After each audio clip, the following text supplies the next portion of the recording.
Okay, in this video, I want to talk to you guys about how I took Ty Lopez's business consulting offer from a 1.8x return on ad spend to a 6.7x return on advertising spend in a period of about 30 days. Short story on how I met Ty is I actually paid him for a consult, spent about 2 to 3 months kind of in-house with his team, kind of helping him to rebuild his CRM. I was able to do some consulting on the media buying side of things too. So learned a lot, great person, and I was very fortunate enough to be able to contribute in a lot of ways on both the media buying side, on the sales types of things, and the CRM. Basically, he had an offer that was high-ticket business consulting for basically some of his largest followers that he had been running for about the prior trailing 12 months of me meeting with him. He had about $100,000 in spend on that campaign, operating about a 1.7, 1.8x return on advertising spend. Their in-house team was placing most of their attention on one of their lower ticket offerings, and because my experience was mostly in lead generation, selling high-ticket and stuff like that, they asked me to kind of focus on this, lead the media buying department for this particular offering, and we ended up being really successful. So I want to share with you guys the statistics, the ads that were working really well for us, the thought process, the methodology behind all that, and then ultimately, what that yielded for the business. So let's just quickly flash to the stats. I want to flash to the stats really quickly. So we had $6,400 in advertising spend, 110 leads were generated, $58 cost per qualified lead, 21 meetings scheduled, 14 meetings conducted, $462 cost per qualified meeting, 4 deals open, $200,000 in the pipeline on those other open deals. We had a 15% close rate, $23,000 in cash collect, and then $20,000 in accounts receivable. That's at the time of this recording. If you do the math on that, it's a 3.5x return on advertising spend, and it's a 6.5x return on, if you do it based on revenue and contract value, assuming that we collect those accounts receivable. And for this particular offering, they were collecting about 90% of the revenue there. So safe to assume it's going to be about a 6 to at least 6.5 return on advertising spend, but it's still early days. I want to walk you guys through what changes that we made, going from a 1.8x to a 6.5x in the first 30 days, and had $100,000 of spend behind it. So in terms of all the changes that we made for this particular offer, I want to break it up into 3 different buckets. Firstly, I want to talk about the traffic side of things. I want to talk about the funnel side of things, and then I want to talk about the sales team and the conversion rate side of things. So first and foremost, let's talk about traffic, okay? So they had been using ad set budget level optimization. If you're not familiar with the difference between ad set budget level optimization, or ABO, and CBO, campaign budget level optimization, I'll explain it to you very, very quickly, but in a gist, what it means is that campaign level budget optimization, you're giving Facebook much more discretion about how it chooses to allocate that amount of spend. So instead of seeing very even levels of distribution of spend, and you get to specify exactly the dollar amount that gets spent to each dollar variable, we are basically having it so that we just said, Facebook, here's the amount of money we want to spend in total for this campaign, and then Facebook gets to vary and spend, and kind of it'll skew typically about 80% of the spend towards 20% of those creatives that you give it, or those campaigns. Now, the reason that I typically advocate for CBO versus ABO, and a lot of my mentors that I've been fortunate enough to work with have kind of helped me make this shift, is that Facebook right now has about 40 to 50,000 data points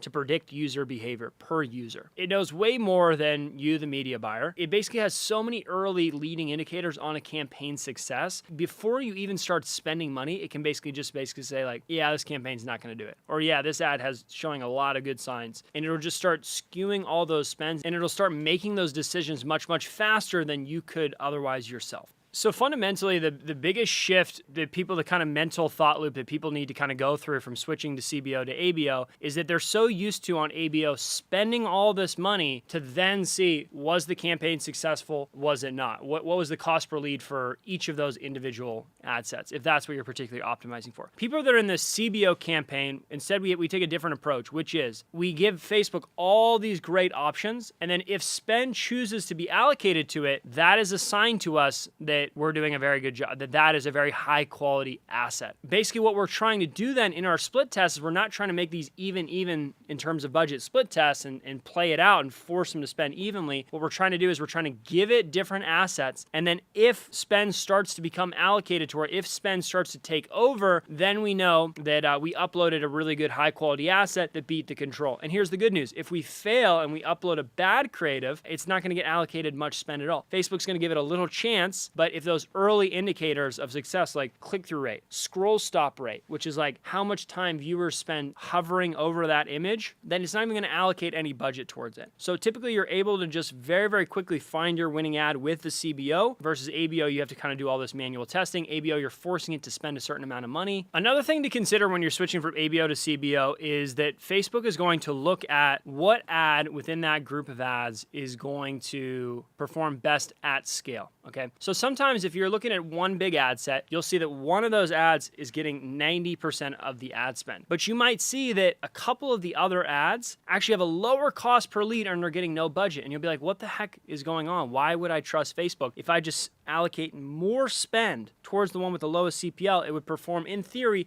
better than that top spending ads cost per lead. You can try it for yourself and test it for yourself, but what I will tell you from doing this and spending millions of dollars of advertising spend and working with mentors that are spending 9 figures a year in advertising spend is that if you look at the blended overall cost per lead of the entire campaign, it's going to be much, much lower than if you force each individual ad set to spend evenly. Because what Facebook is doing when you're operating under a CBO campaign structure is it's looking at what is the best ad at scale. Does that make sense? For instance, a big metric that we typically will look at when we're analyzing a count is frequency. If frequency is very, very high, it's indicative that the ad doesn't have upward scale potential. Facebook is showing it to the same person over and over again because nobody likes the ad. It's not converting cold traffic very well. If you have a really good cost per lead, but the frequency is low, your probability of scaling successfully is very, very high. So oftentimes you'll see this tiny little ad set that has a really low cost per lead. It's getting just a little bit of budget, but its frequency is really, really darn high. It's not converting cold traffic like this one main ad set that's getting the majority of the spend. It's driving most of the results. And then Facebook will use those other ads in the ad set as retargeting assets to hit the customer from different angles and appeal to, just basically retarget them with a unique message. Another thing to consider with CBO versus ABO is that in CBO, you're allowing Facebook to basically let every ad play its part in the overall greater whole of the campaign success. What the hell does that mean? I'm going to flash to an image right here, and this is an image that my mentor, Nick Theriot, I'll flash his screen here as well. He kind of showed me when he illustrated this point, which is every single ad appeals to a different segment of the marketplace. If I have a female spokesperson, it might capture a female audience. If I capture a male audience or a male spokesperson in my ad, it might capture a certain male audience. If I appeal to a certain benefit, it might capture another market. If I appeal to a certain other benefit, it might capture another market segment. In a sense, more ads allow you to scale more and they capture different market segments, okay? When you're forcing ABO and you're forcing saying every single ad, you're comparing them apples to apples, that's not really what you want to do. Instead, you want to put a bunch of great ads into one ad set and then scale the whole campaign as a whole. Certain ads are going to get more spend, certain ads are going to get less spend, but they're all going to play their overall part. There might be one ad at the bottom that only gets 10% of the budget, but it's still carrying some portion of the weight. Even if it's not a sizable amount of budget, it's still carrying some part of that campaign's overall success. And then if you scale this campaign as a whole, your blended cost per lead as a whole is going to be much, much lower than if you're forcing Facebook to allocate spend evenly towards all of those particular ads. So anyway, that is pretty much everything that you want to be thinking about when you're thinking about the traffic side of things on CBO versus ABO. Those are kind of the main, features, benefits people talk about when they're thinking about CBO versus ABO. I want to move now onto the second change that we made in this campaign, which is on the funnel side of things. In a sense, what we did is we reduced the friction substantially in this particular funnel. So I'm going to flash right now my screen to the funnel that they were using when we were working together. And the cost per qualified sales call was upwards of $800 or $900. And that's where I drew the line. Even if you're at a very financially sophisticated B2B, maybe even corporate level kind of client, I don't really want to be paying $1,000 for a sales call. I would need a ton of data and support of how valuable that customer is to pay $1,000 per sales call. Typically, the most that I'm willing to pay in any niche is $600 to $700. So that to me was a very early sign that this campaign just wasn't viable. The funnel wasn't converting at a high enough percentage. I also wanted to lower the overall friction, get a high volume of leads, basically have a baseline, a statistically significant baseline on cost per qualified call, and then I'll add friction later on to see if I can still keep that cost per qualified call the same, but without having to sort through all of those leads. So what we did, and this is very radical, is we kept them on Facebook's platform in a lead form. A lead form is basically, it's like a landing page that you build into Facebook. The page loads very, very instantaneously. You're always going to get lower cost per lead than if you send them off the platform, but arguably sometimes you have less quality because there's less buyer intent. They didn't want to leave the platform to check out your stuff. So I reduced the friction substantially by keeping them on Facebook's platform. Basically, I just added 1 or 2 qualifying questions, and the cost per qualified lead dropped from about $200 per submission, $200 per lead. It dropped to all the way about $60 for a qualified lead. Yeah, I'm looking at my notes here. It was $58 for a lead. And then of those, we had roughly about 15 to 20% that showed from the appointment, which ultimately led in those statistics that I showed you at the beginning of the video, which is a cost per qualified call of $462, as opposed to close to about $1,000, which is what they were paying originally, to lowering that to about $462. So as internet marketers, we're always trying to pay with the optimal amount of friction for the business. Sometimes if you lower friction just all the way to the most frictionless option, which is like a lead form with maybe one or two qualifying questions, you'll have a higher overall throughput, but much more operational drag. And then conversely, if you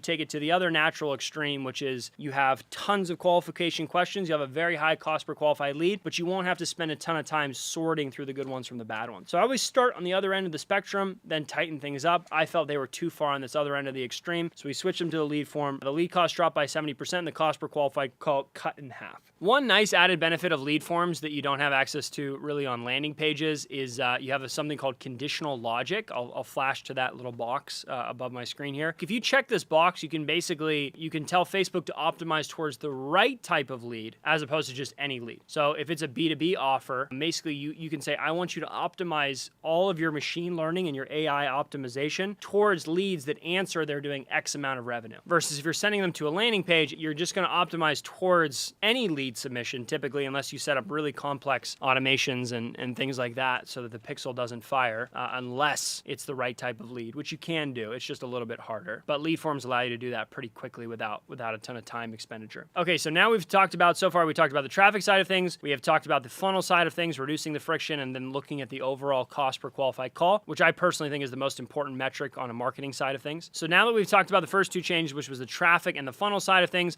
I want to talk to you about the last piece of the puzzle, which was the sales side of things, okay? First thing I did is I made a change in their CRM and we implemented lead scoring. And basically what we did is we assigned leads with the highest score on that CRM system to be paired with the most senior closers, okay? I always like to have my top reps making the most amount of money so that they stay and retain. I want to utilize their sales ability to the greatest degree possible and utilize that existing infrastructure to the greatest degree possible by giving them the highest quality leads that we possibly can. And lead scoring is a way that you're able to do that. Make those kind of more younger, more seasoned reps, force them to kind of cut their teeth and earn their ranks by dealing with some of the leads that have a lower lead score. Factors that you take into account with lead scoring is what steps they've completed in the sales process, how many times they've engaged with our team, how many times they've met with us, what answers to specific form inquiries that they had. Those are kind of the things that you take into account. You make a model and then you assign a lead a score, typically from 0 to 100, and then the sales team is then able to prioritize which leads they should be following up with, okay? So first thing was we set up lead scoring,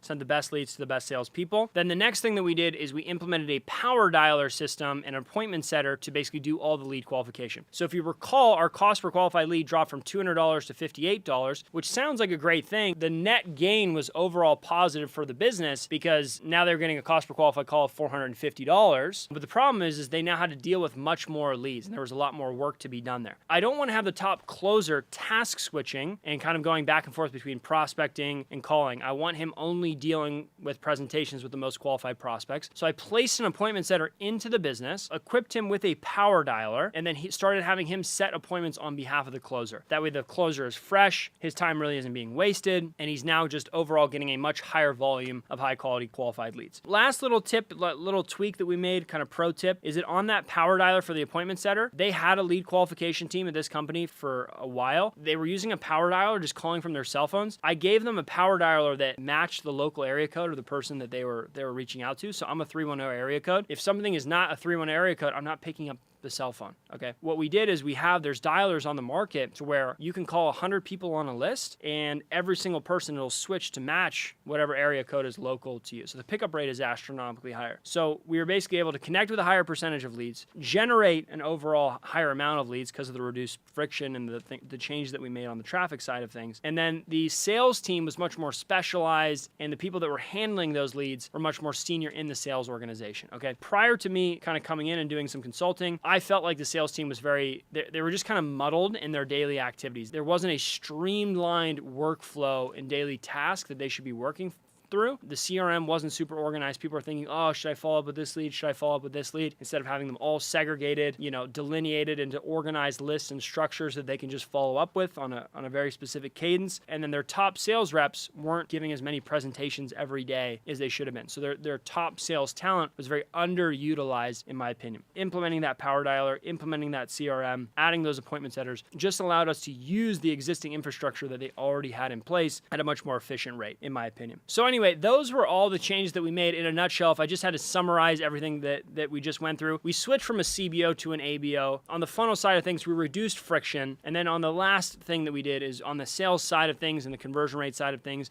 we implemented a CRM, we implemented a power dialer, we added appointment setters, and then we specialized and we delineated the two roles between appointment setter and closing. I don't think that sales teams operate very well when you have to switch between those two roles on an ongoing basis. So that was pretty much everything. If you would like me to come into your business and help you out with whether it is media buying, whether it is managing your CRM, or whether it's your sales team, hiring, training, recruiting, managing, we would love to do a quick consultation with you. All you got to do is fill out your information below. You'll be speaking with somebody on my team, and if it's a good fit, we would love to work with you. So hope you got some takeaways that you can implement in your own business. Thanks so much, and I'll talk to you soon. Bye.